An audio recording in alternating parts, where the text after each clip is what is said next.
welcome to Keep the Channel Open. My name is Mike Sakasagawa, and this is episode 26. So, as I'm recording this, it's November 9th, the day after the 2016 election. It's been a rough day for me, as I'm sure it has been for many of you. To be honest, I wasn't sure whether or not I should put out an episode this week. I thought about it a lot today and went back and forth many times. I felt like this whole project, talking about art, maybe this is kind of trivial, kind of selfish even, when there's so much going on, so much other work that needs to be done. But what I realized was that I really do believe in art. I believe in its importance. I don't know whether art has the power to make big changes in the world, to influence elections, or stop wars, or anything like that, but what I believe is that a lot of what ails the world right now comes at root from a simple fact of human nature, which is that none of us can ever truly see the inside of someone else's life, not in the way that they see it. But what I know is that art is one of those things that bridges the gaps between us. It's not perfect, but it helps, and in a lot of ways, it connects us in ways that other forms of communication don't. This show is, I've hoped, about that. It's about connection and community and collaboration and communication. And that's why I'm continuing and putting out this episode this week. So this week I'm talking with Chantel Paul, who is the program coordinator of the San Diego State University Downtown Gallery. And I'm pleased to be able to share this conversation with you all because community, especially this new, young, vibrant arts community here in San Diego, that's at the heart of this conversation. But before we get to the conversation, I just want to talk for a second about yesterday and about today, so I hope Chantel will forgive me for doing this here on her episode. I've been thinking a lot today. I already said that. Once I decided that this show was going to go up, I knew that I wanted to say something, but I wasn't sure what. I have so many thoughts and feelings right now, and I could say a lot of different things. In fact, I have been saying a lot of different things to different people, both in person and online. But what's sticking with me right now is a couple of interactions I had with my son today. My oldest child. He's 8. He's in 3rd grade, and he's a really good kid. He's a really sensitive kid with a strong sense of justice and doing what's right. And when he found out this morning that Trump had been elected, he got upset, and he asked me why this had happened, and I didn't quite know what to say. I did my best, but, I wasn't that confident that I'd talk to him about it in the right way. Well, so this afternoon when I picked him up from school, I asked how his day went, and he was telling me about this girl in his class who he doesn't really like, but who he has to work with sometimes, and he doesn't like that because she's mean to him. She does lots of cruel little things like pointing out all his flaws or treating him like he's stupid or being condescending to him when he doesn't get things as fast as she does. And he said, why does she have to be like that? And what I told him was this. I told him that it's not okay for her to treat him badly, and it is okay for him to get upset about it. But a lot of the times people act like that because they're insecure, because deep down they don't feel good about themselves or their lives, and the only way they can think to make themselves feel better is by treating other people like they're worse. And that got me to thinking about my own childhood. See, when I was a kid, I had to endure a lot of bad treatment, whether it was getting called names or getting spit on or having rocks thrown at me or, all kinds of things. And when I got older, I realized that a lot of those kids who abused me, most of them had something else going on in their lives, whether it was a bad home life or just something as simple as feeling unsuccessful in school or in life or whatever. and making me feel small was the only thing they could think to do to make themselves feel big. And, that's not okay. And I don't have to give them a pass for that, not even now, not even many decades later. But the older I get, the more I think about how tragic that is, how tragic that was, and how messed up and how sad it is. And, more than that, it went both ways, where I felt so bad and so small and so unhappy, and the only way that I could feel good about myself was to take the one thing I knew about me, the one positive thing, which is that I was smart, and use that back against them and make them feel stupid. And that wasn't okay of me to do either. And it all kind of fed on itself, them hurting me and me hurting them, back and forth and back and forth. And that's not to say that the two are equivalent, or that I brought it on myself that I had it so bad, just that there's a lot of tragedy in how we didn't see each other. And maybe if things had been different, if we'd all been a little older and had more emotional tools, maybe we could have figured out some way to be in the same world together in a way that worked for all of us.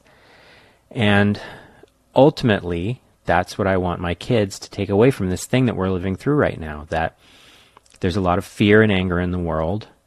And I think all of that comes from people not seeing each other and not feeling seen.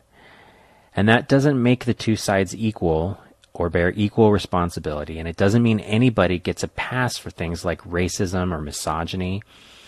But somewhere under all of this fear and anger and what people do to other people, there's got to be a way through it to where everyone can have their needs met. I believe that. And I hope my kids grow up believing it and working to make it happen. I think they will. They're good kids. All right, so let's get to the actual episode here. As I said, the guest today is Chantel Paul. Chantel has been part of the art scene here in San Diego for a while now, and is part of a group of new, younger, up-and-coming curators here who are really helping the arts community here realize its potential.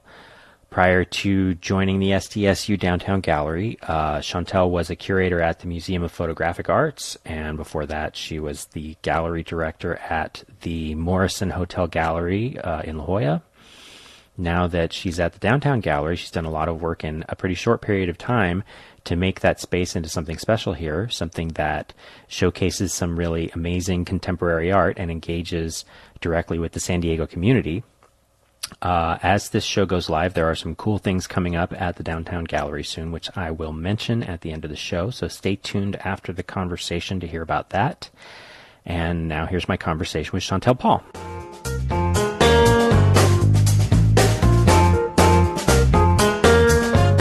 I go through, really busy times and then less busy times. So coming back from vacation was amazing. I totally got to disconnect, but I came back to now I have to really do a lot. So, and we have a show that opens on the 15th. So, days when you have 3 meetings, that's not really too conducive to creatively thinking about a show of how do I write about this person's work, or what will the exhibition design be? So I feel a little bit behind in that aspect, but the show doesn't open until the 15th, so technically there's still time. Right. That's going to be, I was just looking, it's going to be the SDSU graduates show? It's an alumni show. Alumni show, yeah. So, I had Ginger Schulich-Portella from San Diego Art Institute come in as a guest curator.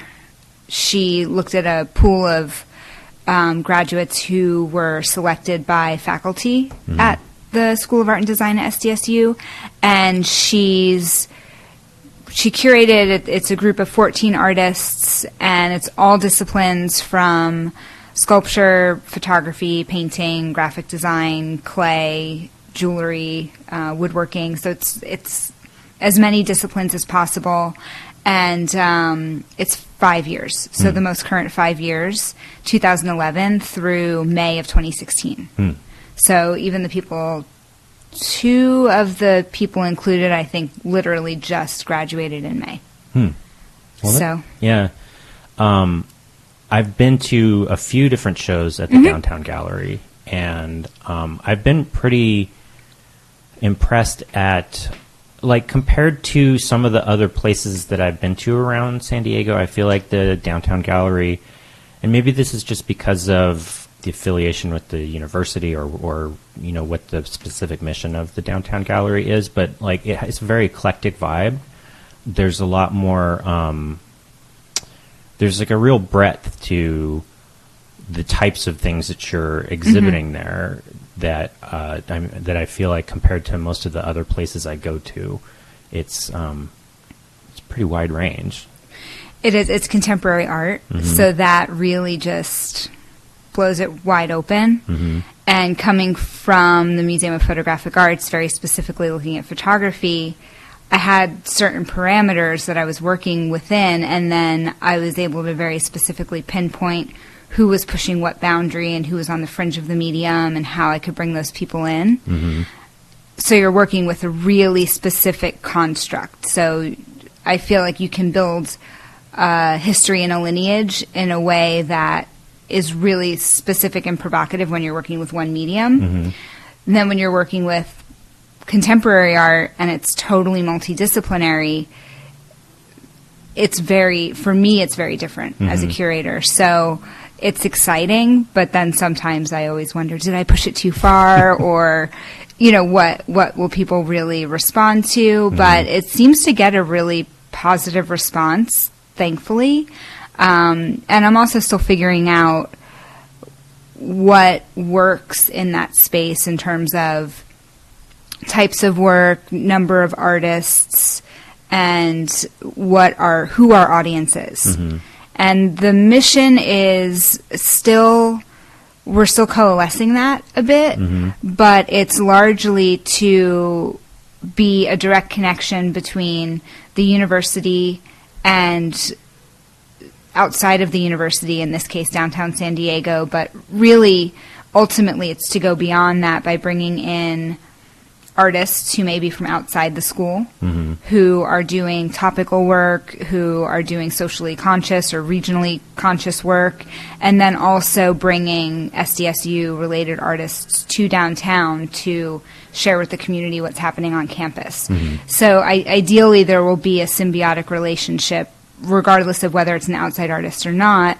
The students can always learn from someone from the outside as well as the faculty, and then sharing what's happening at the university. So I've been there for a year and a half, pretty much, and I've tried a lot of different things. So I think we're finally starting to get into a little bit more of a specificity and focus of style of artwork and approaches and things like that. So things will start to kind of, they'll stay definitely experimental and eclectic, but there are definitely some shows coming up that are really specifically focused that I'm really excited about, that may bring photography in or may not. A couple of them do, and some of them are artists I've met through Medium, so that's really exciting.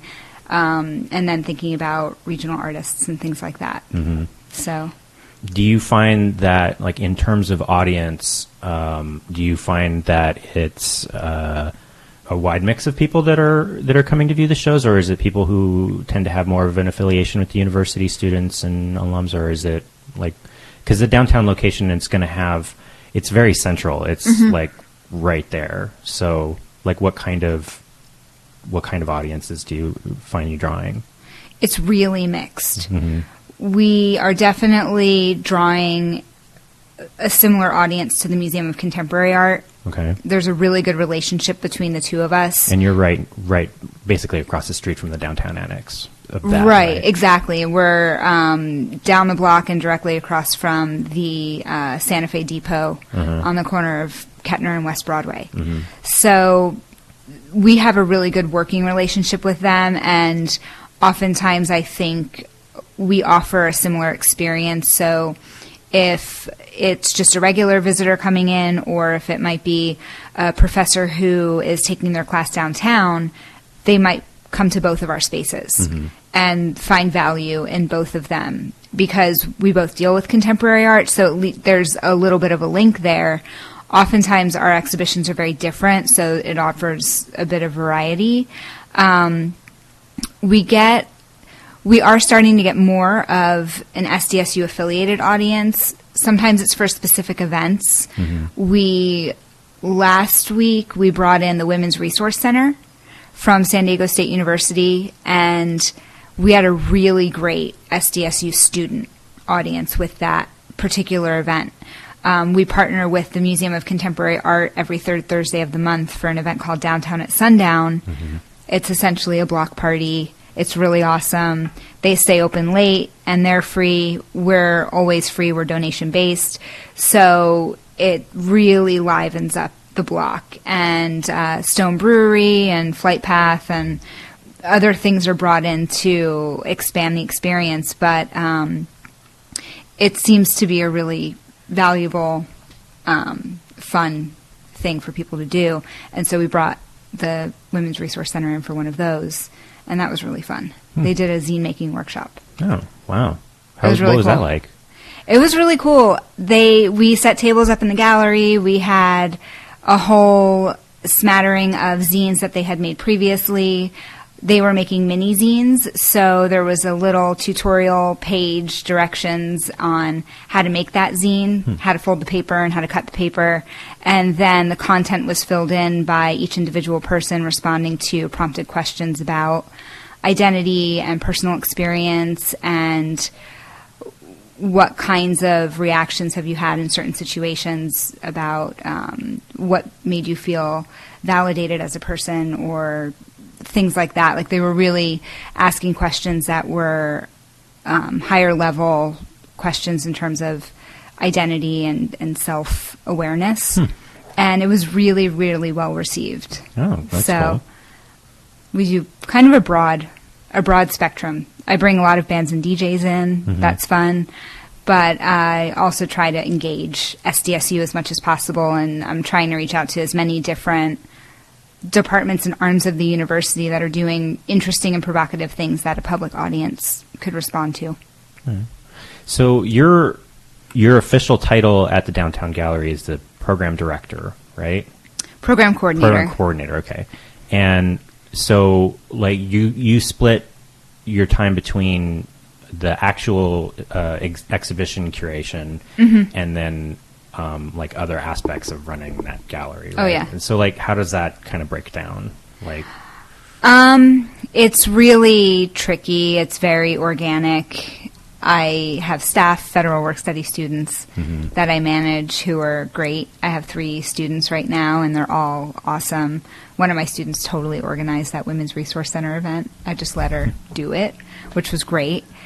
And I do the PR. I liaise with our college. We're part of, I'm directly connected to the School of Art and Design, which is in the College of Professional Studies and Fine Art. So I connect for PR. I work on fundraising a bit, doing that a little bit more now. It's really just a broad spectrum. So I'd say anywhere between 50 to 60% is managing the gallery itself on the ground, whether it's curating or programming or an exhibition or something like that. And then the rest of my job is doing basically PR and communications and planting seeds for other things to happen. Yeah. So it's pretty split and diverse, which makes it challenging occasionally. How do you have all the time to do all the things that you're supposed to do? Yeah. But I mean, I guess I also, I don't know about you. It's for me anyway, having a diverse set of responsibilities. Sometimes it's, at very least, it keeps things from getting boring. Like, yeah, and I think it pushes me to not procrastinate on some things. However, I am behind on writing and other things, but it's hard to get into that headspace when you're like, I have to do a Facebook post. What does our social media look like right now? Yeah. So, is that like in terms of like community engagement and like PR marketing type stuff? Is social media a big part of like is that a big form of engagement for you? It is. Once I started really being more active on Facebook, it's changed our presence in the community and the ability for people to actually know about something that's happening. So I think you had mentioned you had seen our next opening reception on Facebook. So people really see it. It adds a lot of visibility. So that has definitely changed. I've basically tried to increase our presence and visibility across the board everywhere. So a lot of people ask me, how have you increased the attendance, or how have you done this? And it's really hard to pinpoint how, because I kind of just did everything all at once. But I think it's at this point just the consistency of lead time and getting the word out and things like that, and trying to get more into a system. To be honest with you, before your involvement with the Downtown Gallery, it wasn't a space that I was familiar with. And I think part of that was, I mean, I'm still a little bit new to the art scene, especially the local art scene. But I feel like ever since I first became aware of it, like about a year or so ago, that I've been seeing a lot more about it, and that the Downtown Gallery has become a pretty vibrant player in the arts community here. So you're welcome. But I'm just kind of curious, like how, like you just said that it's hard to pinpoint exactly like what would be responsible for that, but like I'm just a little curious about, just in general, sort of like the arc of, like, was that something you were specifically brought in to do, or? Yeah, I basically came on board to help give it a public profile that was broader than the university. I think within the School of Art and Design, it was known, and there was definitely attendance happening, and we have a great history of exhibitions that we've built on. But some of the consistency of PR and communication, and also the value of being active as a participant in your own community, can't be quantified. That's totally something that when people know who you are, they pay attention to what you're doing.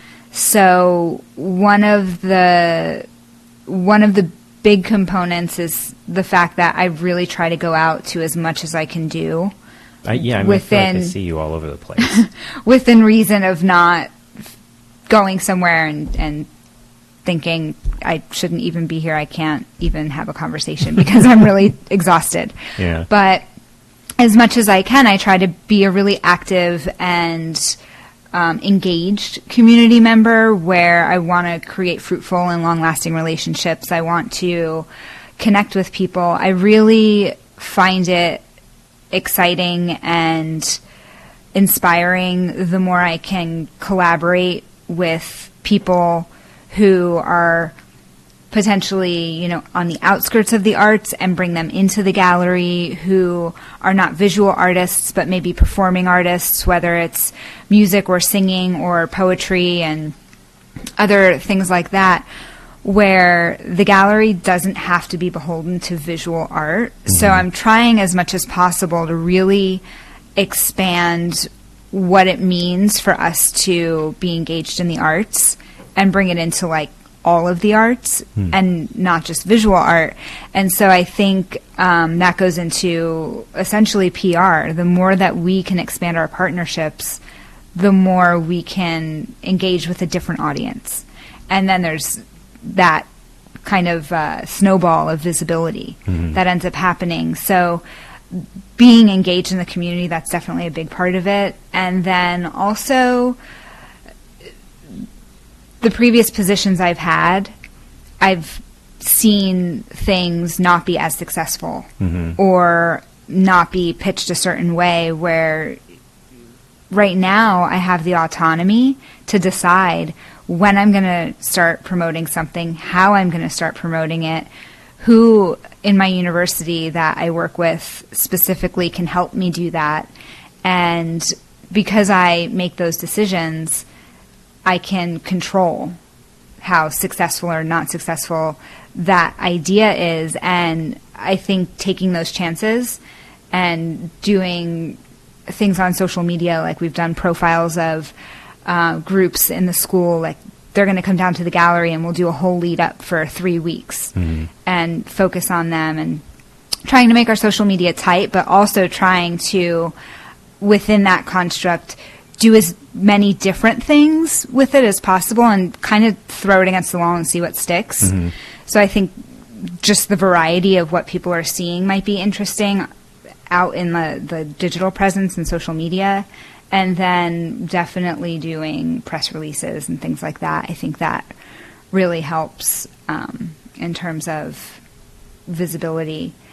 The other thing that I did very kind of specifically was I really targeted the School of Art and Design for gallery assistants. I don't think that was something that was specifically being done before, but it makes a really big difference if someone is inherently engaged in the subject matter of where they work versus just kind of hanging out at a gallery but may not be that interested in art or the gallery world in the long run.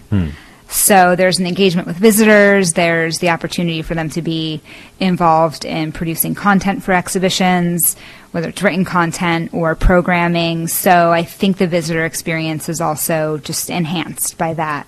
And we're starting to get a lot of repeat visitors and visitors word of mouth. So it all kind of trickles out from just being a bit focused on like how we're going to start doing it and then implementing those things and tweaking them where they need to be tweaked, and then just seeing kind of how it rolls out. But I have been pretty focused about the steps that I've taken and the things that I've changed. They've been pretty specific, although I did do it kind of all at once. It seems like it's a pretty exciting time. I mean, not just for the downtown gallery, but my perception of San Diego in general. So I started, I mean, really my engagement with the artistic community here started with the first year of Medium, which was 2012. But even just in that amount of time, and I mean, part of this might just be because I've been looking more, but I don't think it's just that. Like, my perception has been, especially like in the last maybe 1 or 2 years, a lot of stuff has been happening. And like, it seems to me like you're in a position both through your official position, but also, as you say, like by being a community participant, to have like a more of a comprehensive view, at least more than I do, of what kind of stuff is happening around San Diego. And I mean, I'd certainly love to get sort of your thoughts on where we are and where we're going as a region. I think that it's become a lot more of a groundswell of people who are really championing the arts in San Diego, but just beyond the arts, people are really championing creativity. There's creative mornings every month. There's a whole kind of feeling that is starting to shift. And it's happening in the art spaces. I think that there's a lot more community engagement, even at the level of someone like the Museum of Contemporary Art, or MOPA does a lot of community engagement. And the new Children's Museum, I think they really reach out to the community, and I know a lot of people are. These are just the examples I'm thinking of right now. But even from a bigger institutional level, I think that people are wanting to inspire the community. And there's definitely a group of curators who we are all in communication all the time. We work at all different kinds of spaces, museums, commercial galleries.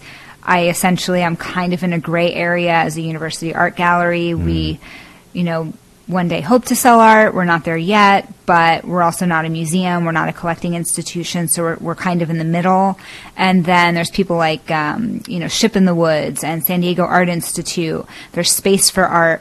I just feel like there's so much happening, and everybody is contributing to that kind of community and environment and really fostering that conversation in the community, not at the universities, not inside, structured institutions. So I think that is a big part of the change, that people are actually connecting out in the world. There are a lot of champions for the arts in terms of writing that are around. I do think San Diego needs an art critic. I wish that some of the great writers who support the arts now were able to get a position like that, because it would be great. There isn't a resource for that here. There's the opportunities that are taken are great. And there's a lot of support in that way from people like Susan Meerland and Lauren Buscemi and Bob Pincus. So there are a lot of people who are really championing the arts from a lot of different levels. And I think because there are so many different options now, like even spaces like Helmuth Projects. So you can kind of see art from so many different levels that I think it's really enriching the community, and you're starting to see that the Central Library is a player. That's amazing. What Cara has done to that space is awesome. Yeah. So we all want the same thing, and I think that's what is becoming visible to people who visit art spaces or who are artists here. What Lauren Lockhart is doing at the airport is amazing. We actually have art in the airport now. So I just think from a lot of levels, things are changing, and thankfully some of those are civic levels, but I think that's where San Diego falls a bit short. Yeah, that's not an angle I'd really thought about, the civic angle or the critical aspect. But I've definitely, I 100% agree with you, in terms of, this sort of bottom-up thing that's happening. I've seen a lot of... My impression... So I've lived in San Diego since 2005. And I'm about the same. I moved here in 2004. So, my impression has been that, San Diego has, the San Diego Museum of Art, and, a lot of these bigger institutions have been around for a while. And then there's also been, some amount of, commercial gallery, especially in, La Jolla area. And Little Italy. Right. The Little Italy scene in particular is very interesting to me, because that is, compared to a lot of, I know there are galleries in La Jolla that are exciting. Yeah, but a lot definitely. of the, more tourist-oriented ones I feel like that's what La Jolla is more known for. It is, and I think the galleries that have been there, like Joseph Bellows and Quint Contemporary, they're gems in La Jolla, because they really present provocative, smart art. But it's also totally accessible. I think it's incredible to have artists like,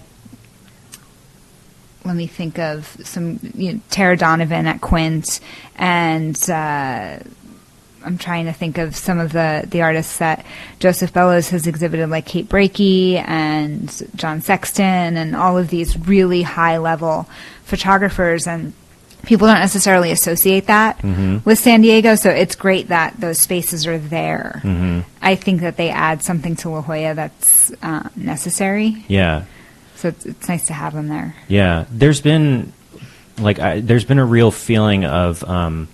I feel particularly when you talk to artists and even critics and collectors from the LA area or San Francisco, that there's sort of has been a sense of San Diego being sort of historically not super contemporary when it comes to the arts, and then and over the past few years there's been a real sense of dynamism here. Oh yeah. That is very exciting. Yeah, I keep. It's a funny thing. I between my day job and I have 3 kids, so I don't get. Oh, wow, you have 3? I thought you had 2. No, I have 3. It's like a trifecta. Yeah. It's it's that all keeps me pretty busy. I'm sure. And it's like I now that I'm finally starting to have more connections, I get invited to stuff now all the time. And if I were to keep up with all of the invitations I get to, and some of them are in like really out of the way, like small venue kind of things that are really cool. Mm-hmm. Barrio Logan is totally amazing and vibrant. There's so much happening. Yeah. But I also think, I really think that there's, like you mentioned, Ginger Schulich Porcella at SDAI, and then, and correct me if I'm wrong, but she started there like sort of around the same time you started at the Downtown Gallery. It was like both of you are fairly recent. Yeah, she's been there for a year longer than I've been at the Downtown Gallery. She started at San Diego Art Institute right around the time that after Ansel Adams opened. Okay. Yeah. At MOPA, but I know that was like a thing that, like SDAI had kind of a reputation that was like not the greatest reputation. Like people sort of saw it as more like a vanity gallery kind of thing, and since then they've been doing a lot of really interesting stuff there. And I feel like there's this. What am I trying to say? There's sort of this new generation of curators and program coordinators, directors that are coming out like right now that are doing exciting things and, you know, being unafraid to ruffle some feathers and really bringing a lot of focus to like what the potential of this area is. And I just think that's really fantastic. Thanks. It's really fun to be a part of. And I think one of the assets of being in San Diego is that we can take a lot of risks because we're not LA and we're not San Francisco and we're not New York, where if we take a risk and it's really wild, I think it's embraced a little bit more because we're really pushing back. Where if you were in LA, it might kind of translate into, oh God, I went there and that was a total miss. I don't know if I'm going to go back. Whereas here, I feel like, especially at a university art gallery, if we're not experimental and if we don't take risks and do some things once a year or something, work with an artist who is early career or experimenting with something new, even if they are established, if we don't offer that opportunity to embrace risk, that's what being at a university is about. So to me, there's really a lot of fun there, but I'm not the only one that's doing it. Like you mentioned, there are other spaces that are doing it. And I think that we're kind of changing the flavor of art or what people are expecting to see, where they're okay seeing something that might really be just kind of off the wall or, push some boundaries or feel maybe still a bit unresolved or like I'm not really sure what's happening with that. I think it's okay because we're shaping that ourselves, and I think the public is responding to it, where looking at something that's really pretty and will give you a nice feeling is great, but I think there are a lot of people who are ready to kind of have other feelings about art and experiences when they go into a space. Yeah, definitely. So, like, if you don't mind, I kind of wanted to, like, back up a little bit, because one of the things I was thinking about as I was driving down here was, I think this was last year, it might have been the year before, that you gave a presentation at Medium. Maybe it was year before last? I don't remember. Yeah. Not important. But where... Because I think a lot of people, as you pointed out in that presentation, have a certain confusion about what the role of a curator actually is. Right. And I found that talk that you gave very instructive, and I would like to talk about that a little bit if you don't mind. Yeah. So to kind of recap for anyone who wasn't at Medium, the talk that I gave was essentially revealing a curatorial process. How does a curator even put a show together? Mm-hmm. I think a lot of times it is really fun. Mm-hmm. It's totally fun. You get to explore and do all these things. And then there are the mundane sides of it, like putting the checklist together in Excel. Mm-hmm.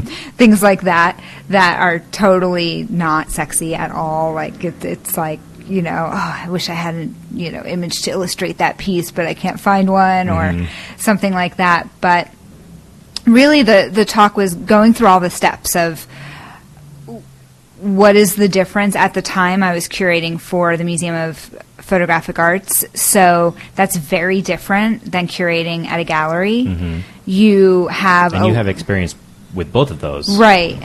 Directly, because you originally started with in San Diego with Morrison Hotel Gallery. Is that right? Right. Yeah. So it was a retail gallery, and so I even, as just in general in my own biography, I went to school for photography. So I've been photography related for a long time, but I was not a good photographer. So technically, yes, but conceptually, that was always very hard for me.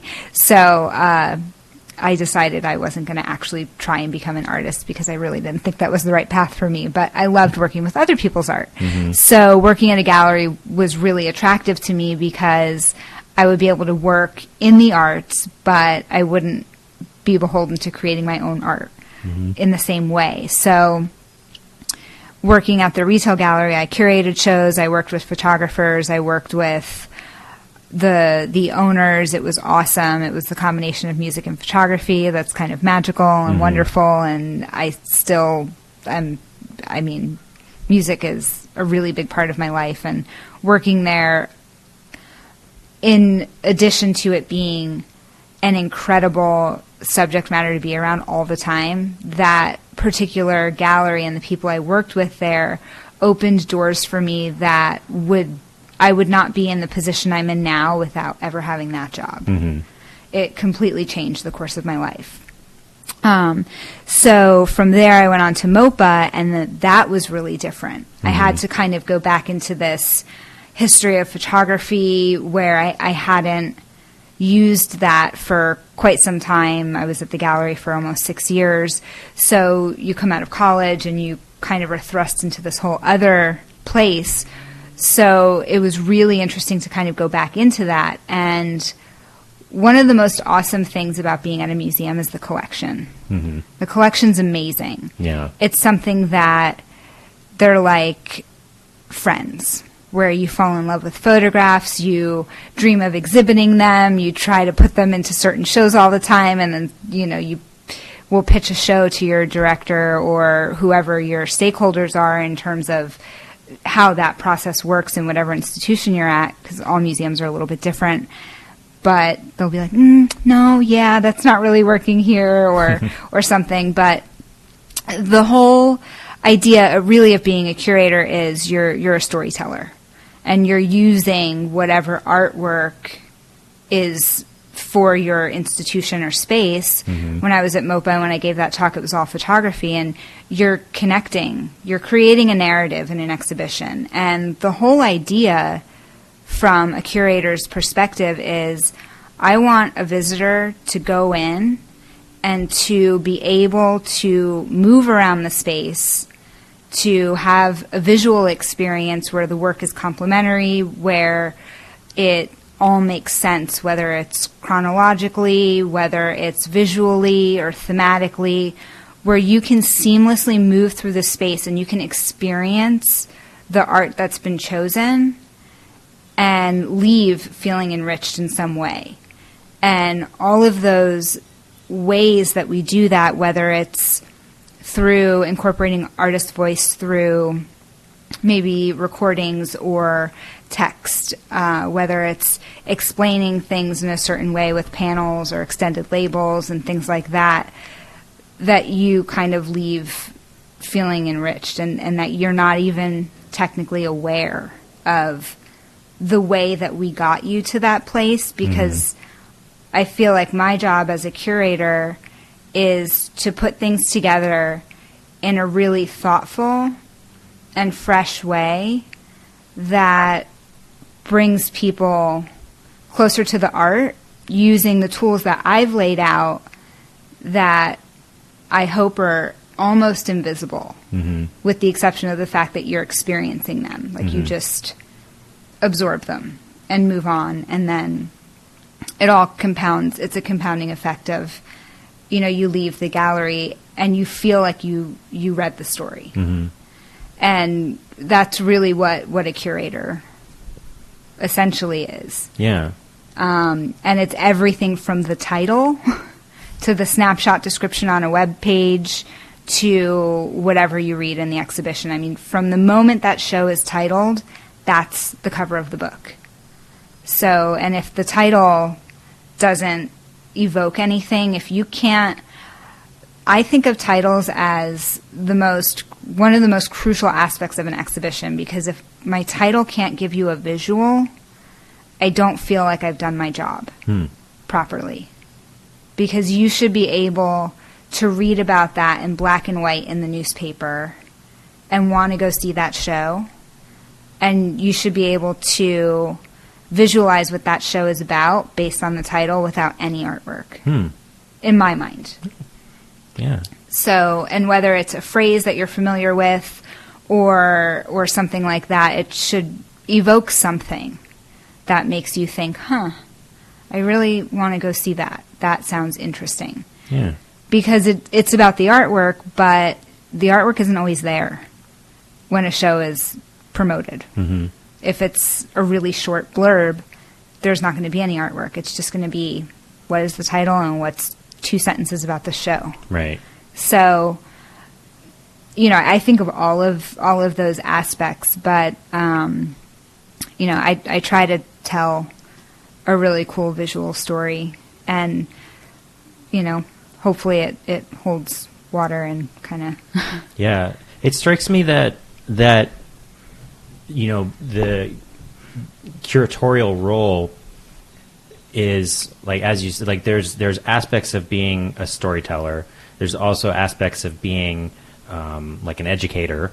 There's also aspects of, as we've been talking about, of being sort of a community figure, like nexus, I suppose you'd say. Like, and it's something like the word curator is something that gets tossed around really like sort of willy-nilly right now, and that like anybody on the internet with a like a website that maybe nobody even goes to will call them, like, just with a Tumblr or whatever, will call themselves a curator. But that really doesn't do justice to either the craft of putting an exhibition together or the scholarship behind it. Right.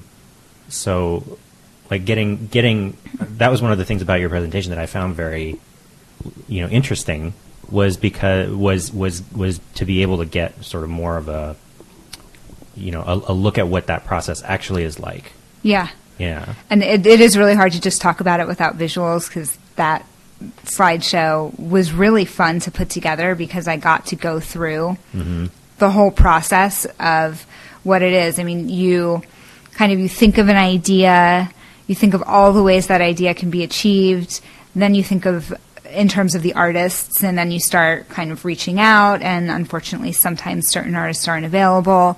You hope that your dream list is.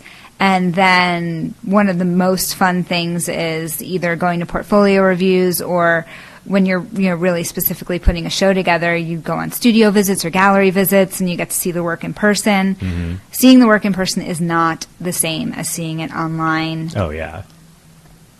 Most of the time. I will say, yes, there is some work that is meant to be presented digitally and live digitally. It's different when that work is meant to be seen in person.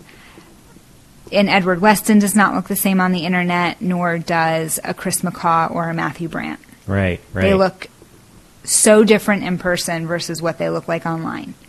Your computer is backlit, all of those things. So going on studio visits is amazing. And then through all of that, you start to see the relationship of objects. And that's where things really start to come together. Is you start to really think about what the layout of the show is. Even before the show is fully curated, like I can totally start to see the work in the space, and most of the time it can stay where I've thought it should go, and sometimes it just doesn't fit there, so you have to move things around. But the story takes shape, like, for me pretty early on and easily. Yeah. So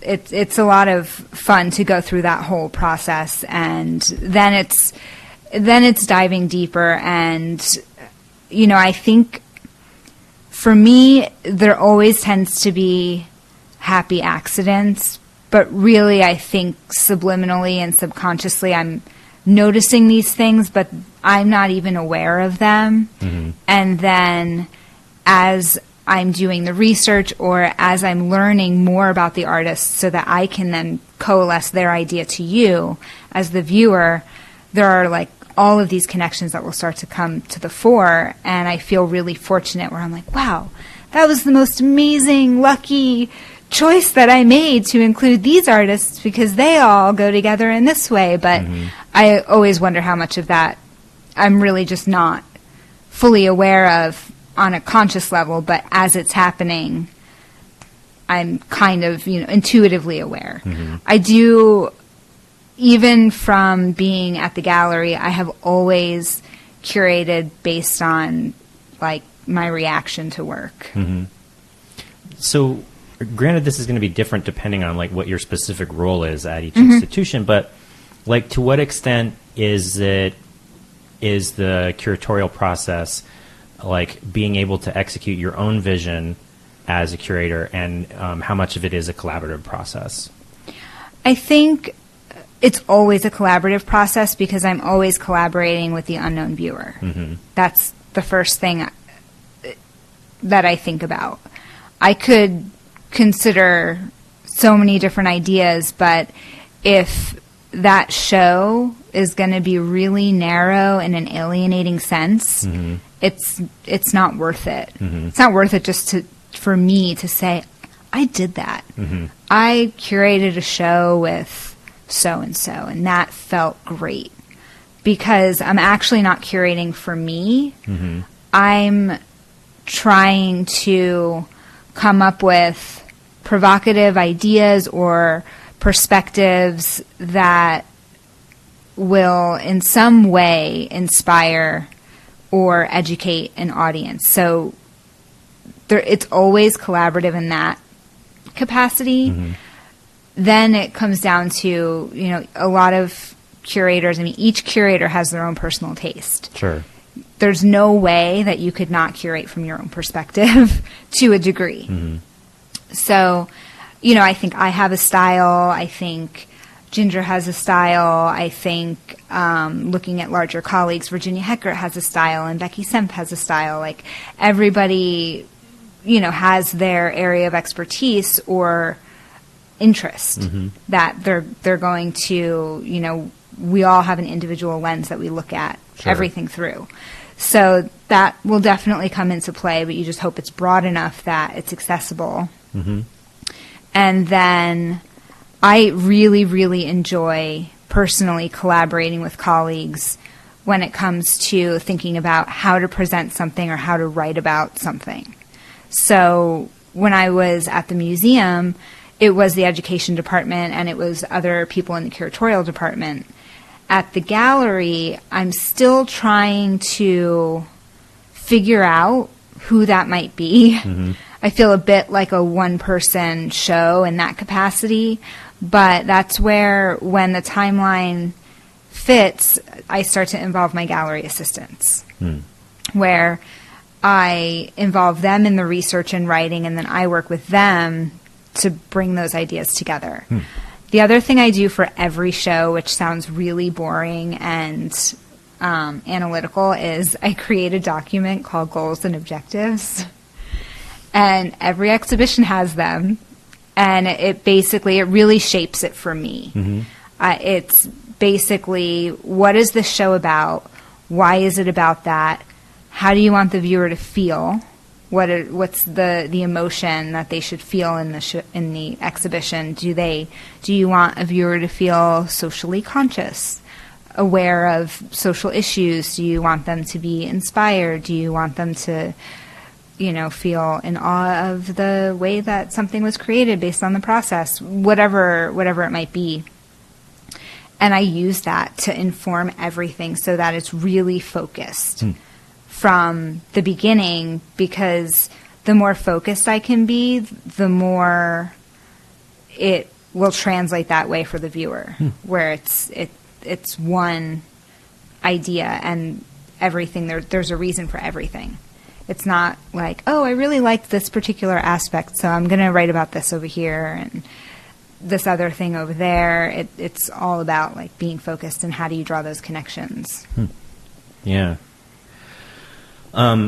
So there was one other thing that I wanted to touch on before we get to the second segment. Sure.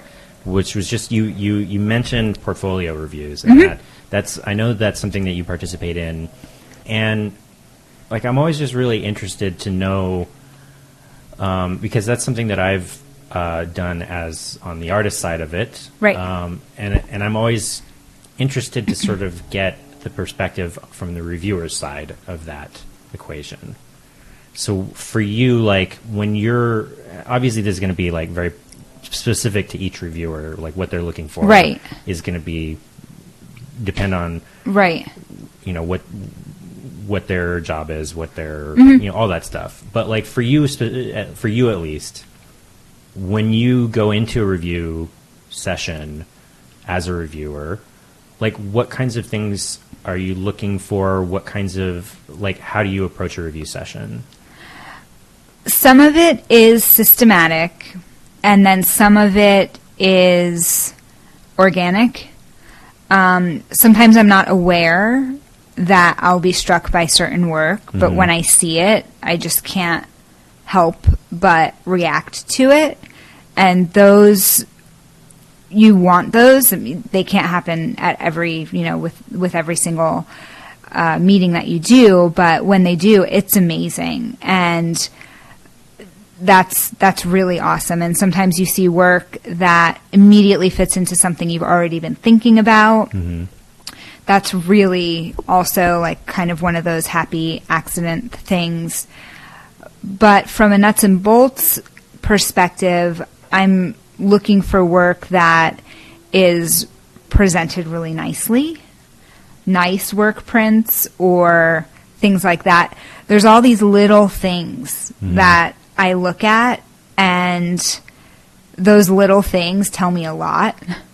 So the presentation, if it's like really nice and clean and intentional, that tells me one thing, where I start to get a little bit of the story of how the photographer might work, how resolved their work might be or not resolved, how much someone may be really focused on this particular type of print, but maybe that size or style doesn't go with the work, but they just really like that. So there's, all these different things that happen during a review that you see, but really I'm looking for work that is resolved, that may or may not, depending on the intention of the work, push boundaries, photographers who can really explain their work concisely and briefly, but with impact, so that you get it. It's not like a meandering thing that's helpful. It's not that those other things are bad or that you are not a good photographer. It helps that short meeting be more productive, where you can really go into the work a little bit deeper. Sometimes if things are not resolved on a number of levels, it's hard to even get to that part of the conversation. So the nice thing for me is the fact that I have the autonomy, so there are more opportunities. When I was working at the museum, I didn't always feel like I was going to be able to offer those opportunities, even though that's the pinnacle of what everybody thinks you want to show in a museum, because if you get that experience. But in reality, the opportunity that I was able to give photographers was a lot less. So being at a university gallery and having the autonomy to really shape the program and what the exhibitions are, even though I deal with contemporary art, so no, photography won't be in every exhibition, but I'm infusing that as much as possible when it really works with a show. Like in both the spring and the summer next year, both shows will include photography. One of them pretty much it's essentially going to be a photography-based show. And the other one, it'll be photography in conversation with encaustic paintings, with natural sculptures, with, all of these other kinds of media. So total mixed media show. So that part is really interesting to me and really fun. But I find that I'm really looking for mostly resolved work that has intention from the photographer, because I feel like that's something that can come through in the work more than people realize if work is done from a place of knowing what you want, knowing how to do what you want. Like those kinds of things come through in the work as like, this is really like tight and well done. Cool.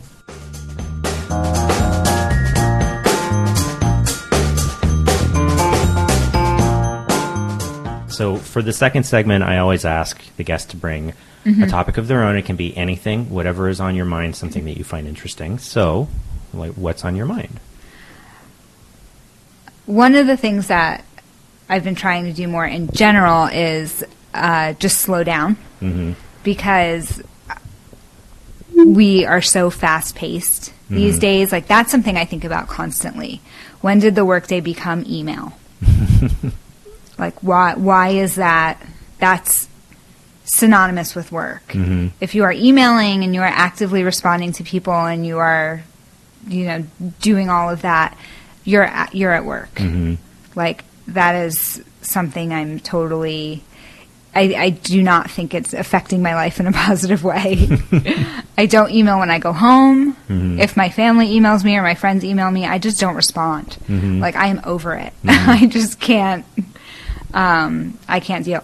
Yeah. So that is something like I feel like it's giving me ADD. Like I can't sit down and fully read a book anymore. It's a problem. Yeah. Like I'm not into it in terms of, I don't feel like it's really adding to the quality of my life at all. I mean, I love the fact that I can be tactile and hands-on and everything with curating. That's amazing. But more and more having to parse out my workday and figure out, well, how do I get all of this other stuff done and do all the correspondence that people need from me, and then read about something and interpret for an audience. Increasingly it's becoming one of those things where I'm like, how do I get off this train and like slow it down? Yeah. So I'm starting to have like just a lot of really existential ideas about technology and its impact on my quality of life. Yeah. Well, I think that's sort of the fundamental question of today. Yeah. Really. I mean, I think that's what's on everybody's mind right now is technology and how our lives are changing for the better or worse. And I mean, you certainly find a lot of different takes on that. But it is interesting the thing that you said about, you can't even like just sit and straight read a book through. Yeah. And I used to do it all the time. I mean, when I was in 4th grade, I was in like the nerdy book club, like advanced reading group. Like it's something that I've always done. And I would say like the last 3 or 4 years, it's just become harder for me to maintain attention, and I'm trying to break that, but at the same time it's really challenging, and that's one of the things that I think about a lot. Yeah. I find lately when I sit down and read, especially if it's something I find this is particularly true when I'm reading poetry or something that's particularly literary, that like it's not that I'm not paying attention to the thing. It's that whenever I read like a particularly great line or an image or something, like I want to tell everybody about it. you know? And part of that is like, I mean, I don't know, I probably spend too much time on Twitter, but like... I don't get Twitter. It is our least used social media for the gallery because I just don't get it. I never got Twitter. I just can't. I don't know. Maybe you can like elaborate on the attraction to it, because I think you either get it or you don't, and but most people seem like they get it. Yeah. Yeah, it's funny. I think the thing that I've spent a lot of time thinking about what it is about Twitter in particular that I like, and what it is about the culture there, and what's inherent to that platform and its sort of structure, and what might just be accidental. I don't know exactly where the line is. I find that the people who don't get it or don't like find it interesting or useful tend to get really hung up on the character limit, and like that's really challenging for me. Yeah, well, it's like the idea that you can't really say anything worthwhile in 140 characters. And I don't know how to use the hashtags in a meaningful way on Twitter. Like I get this anxiety about like, oh, well, I want to add a hashtag, but then it's going to be too long, or I never really know how to treat it. Yeah. The interesting thing is like the people who are the most into Twitter will basically tell you that the reason they like Twitter the best is because of the culture there, and because it's in some way, like especially compared to Facebook in particular, that the culture on Twitter is more real. Like there is this great line, and I don't even know if anybody knows who said it the first time, but I read this a few years ago where Facebook is where I lie to my closest relatives and friends, and Twitter is where I'm painfully honest with complete strangers. But I think Twitter is an interesting thing because I think in a lot of ways it's maybe less useful as a marketing platform. Yeah. But what people really value about it is that it has this very specific culture that's grown up, and that it is, in terms of social interactions, it's about the closest thing to actually really connecting with people over the internet that I think most of us have found.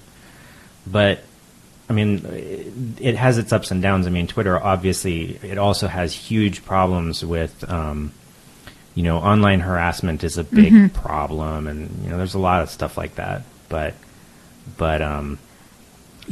sort of getting back to what I was saying, like I know all these people now on Twitter, and it's not like I have a ton of followers. I maybe like 300. That's like nothing. Right. But it's kind of like I'm reading a book of poetry right now by he's from Columbus, Ohio. His name is Hanif Willis Abdurraqib, and like if you like poetry, I totally recommend it. It's great. But it's like, and there will be he'll have this line, and I'll read this line, and it'll be like, I need somebody else to know that this line is there and that I just experienced this thing, and the first place that I would think to do that, to tell everybody, is on Twitter. Yeah.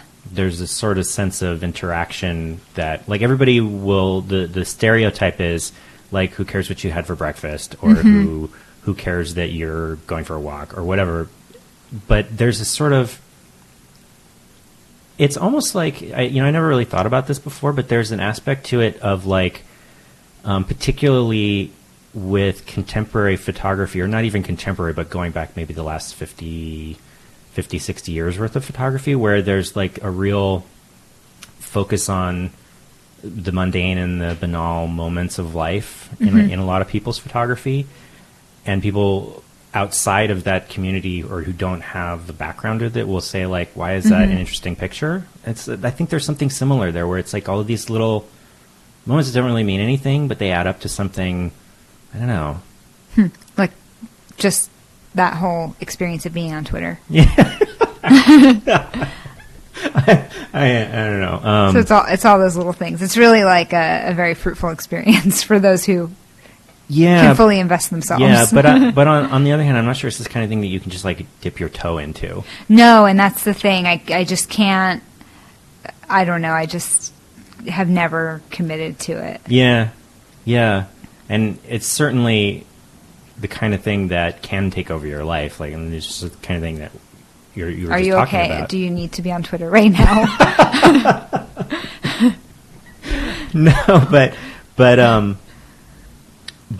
it is. I think it's interesting because the thing you were just talking about, that we started talking about here, with email and the internet, is something that the great promise of the internet has always been connectivity.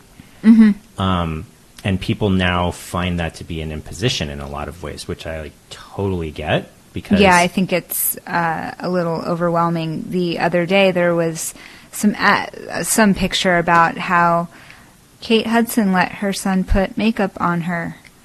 Look at the photos. Yeah. It's like, great. That happens every day to somebody. Yeah. It really doesn't matter. Yeah, it's true.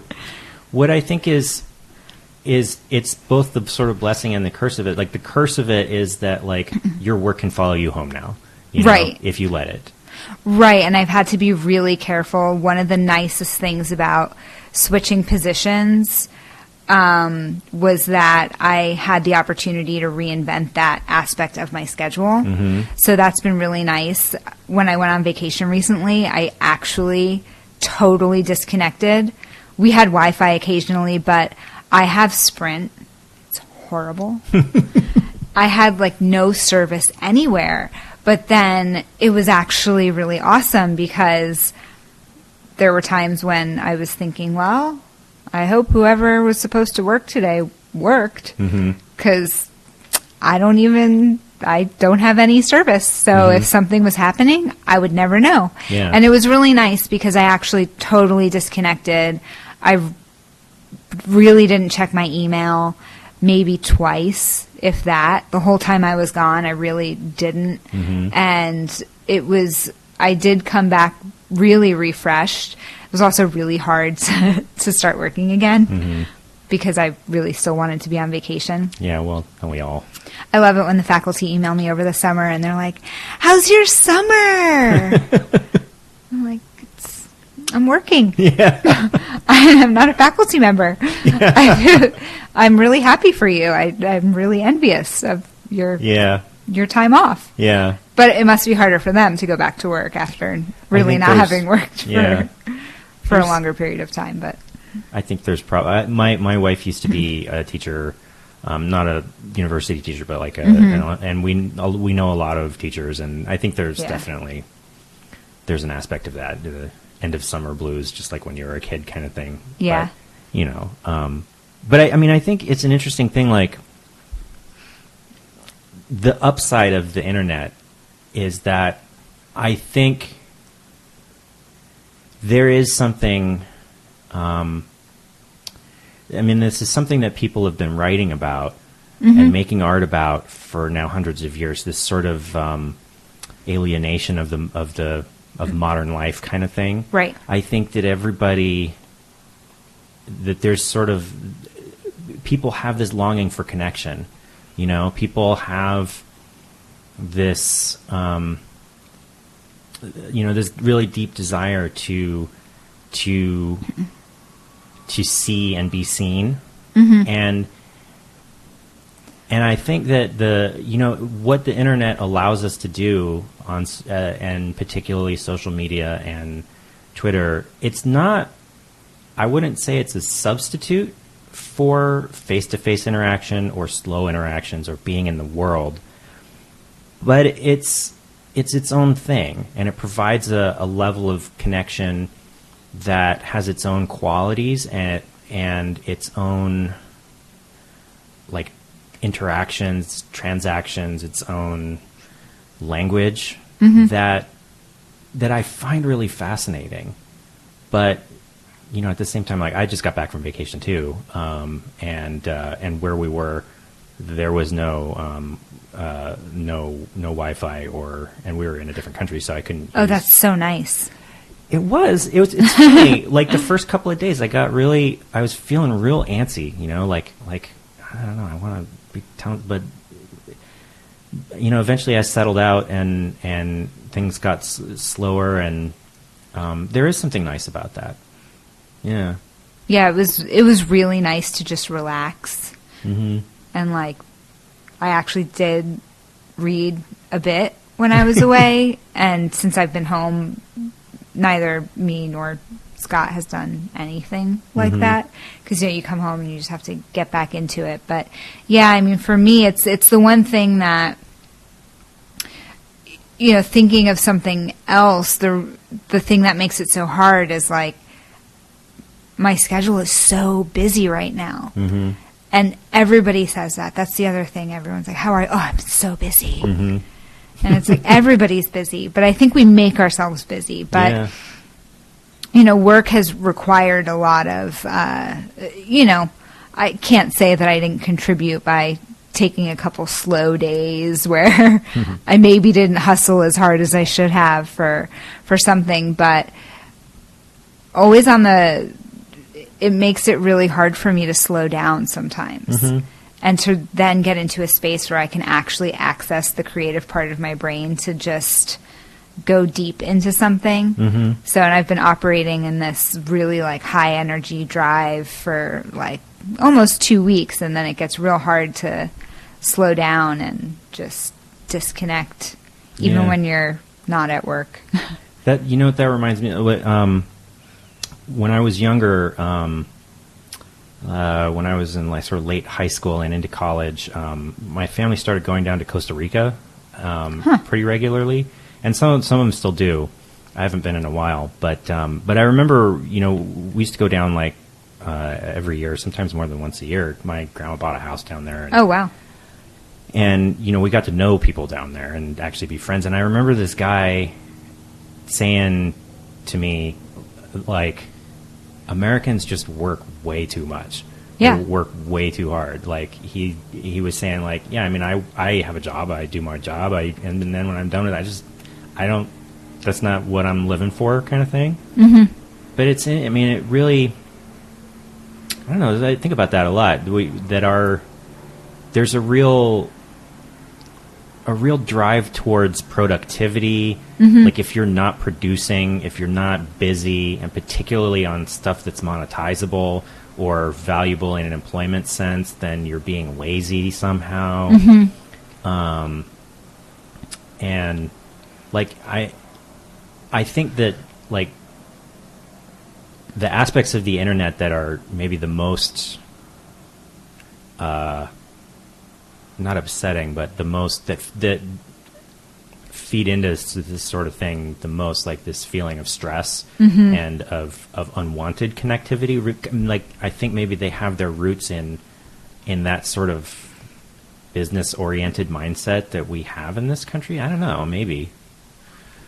The worst is when it's look at these 50 things that blah, blah, blah. Yeah. And then you go look at it, and I'll be looking at it, and I'm like, why am I looking at this? That is time I will never get back. Yeah. But, yeah, for me, it's just, I'm trying to make a conscious effort to slow down mm-hmm.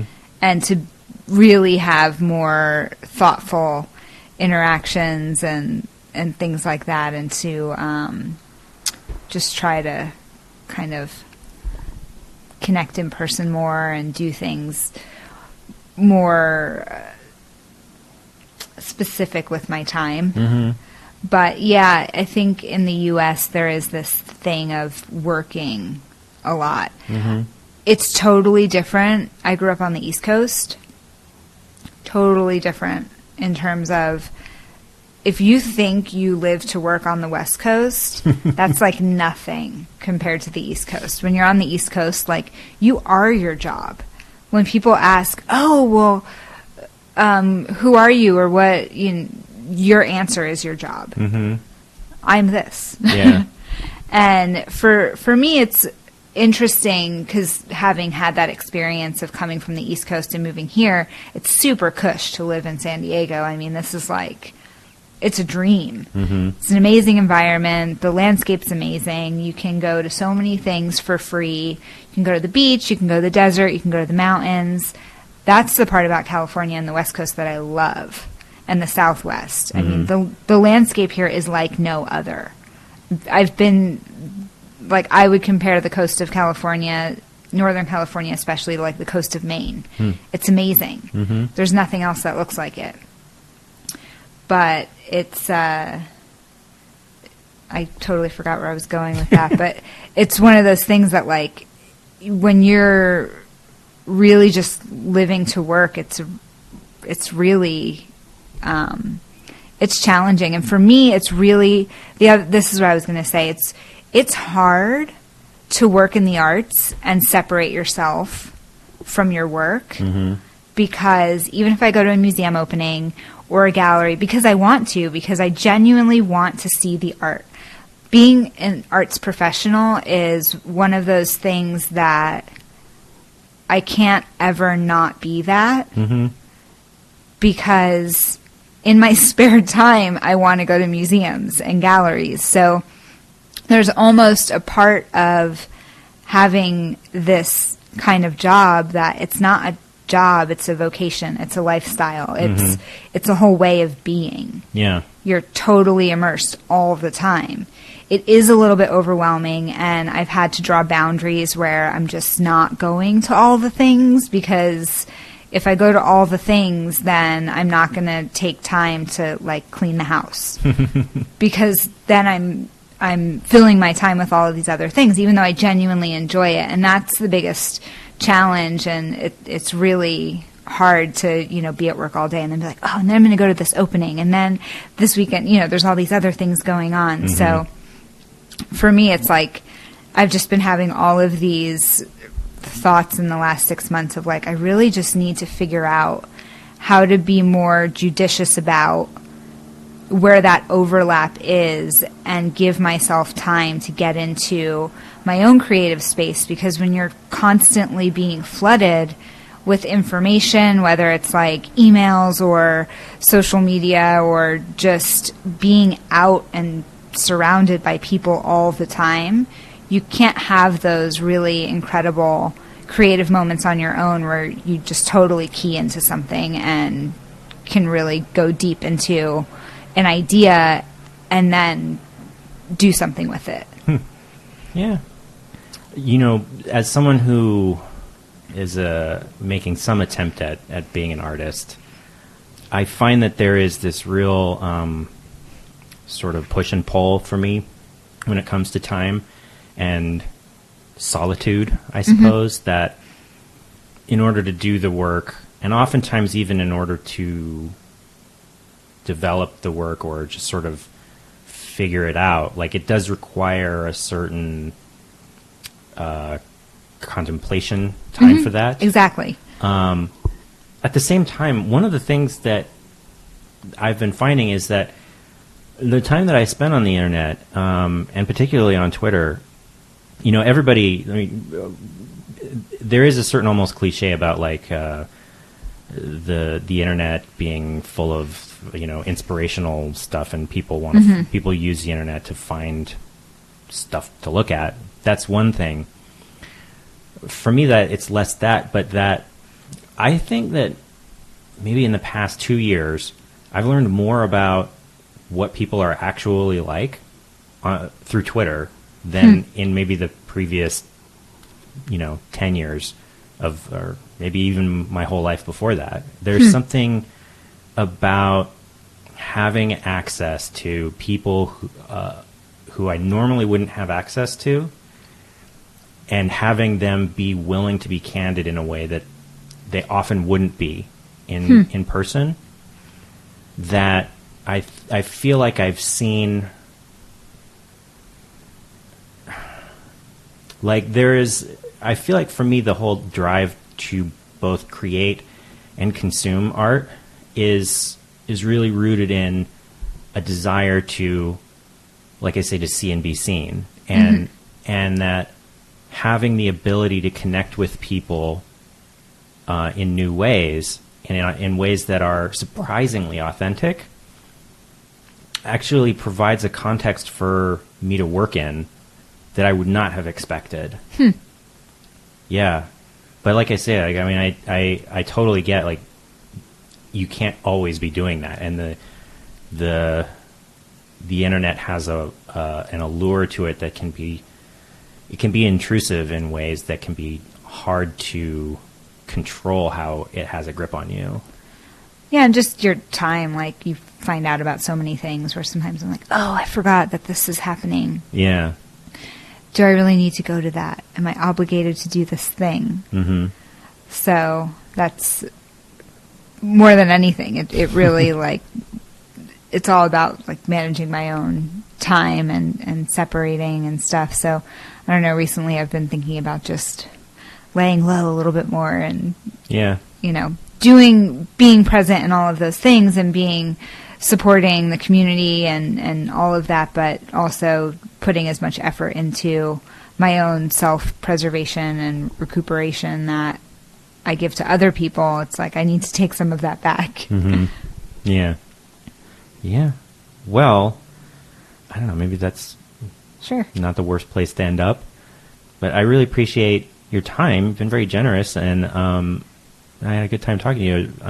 Yeah, same here. Okay, so as I mentioned at the top of the show, there is some cool stuff coming up at the Downtown Gallery. There is a new exhibition opening November 17th of LA artist Sandal Burke's work called Depravities and Monuments. That runs through January 29th. The opening reception for that show is November 17th from 5 to 8 p.m., and the artist will be in attendance. Also, he'll be giving a lecture and exhibition tour on December 2nd. The tour is at noon, and the lecture is at 6 p.m. I've put links for all of that in the show notes, so if you'll be in the San Diego area, please check that out. And that is our show. If you want to get in touch with me, ask me any questions, you can email me at podcast@keepthechanneleopen.com, or you can find me and the show on Twitter at ChannelOpenPod, or on Facebook at facebook.com/keepthechanneleopen. You can subscribe to the show via iTunes, Stitcher, SoundCloud, or your favorite podcast app, and there are links on the website for that. You can also leave a review via iTunes, which helps the show, and if you'd like to do that, I've put a link in the show notes to make that a little easier. Our theme music is by Poddington Bear. You can find more of his music available for licensing at soundofpicture.com. Next time, I will be talking with writer Lindsay Hatton, so be sure to come back for that one. And until then, and, you know, now more than ever, remember, keep the channel open.